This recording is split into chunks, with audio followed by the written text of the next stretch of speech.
ಮಲೆನಾಡು ಸಕಲೇಶಪುರ ಮೂಡಿಗೆರೆ ಭಾಗದಲ್ಲಿ ಮುಂದುವರೆದ ಮಳೆ ಉಕ್ಕಿ ಹರಿಯುತ್ತಿದೆ ಜಿಲ್ಲೆಯ ಜೀವನದಿ ಹೇಮಾವತಿ. ಸಕಲೇಶಪುರ ಪಟ್ಟಣದ ಹೊಳೆ ಮಲ್ಲೇಶ್ವರ ದೇಗುಲ ಜಲಾವೃತ.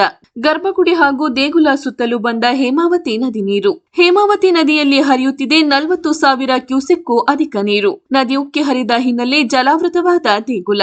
ಹೇಮಾವತಿ ನದಿ ದಂಡೆಯಲ್ಲಿರುವ ಹೊಳೆ ಮಲ್ಲೇಶ್ವರ ದೇಗುಲ. ಹೊಳೆ ಮಲ್ಲೇಶ್ವರ ಸ್ವಾಮಿ ದೇಗುಲಕ್ಕೆ ಜಲ ದಿಗ್ಬಂಧನ.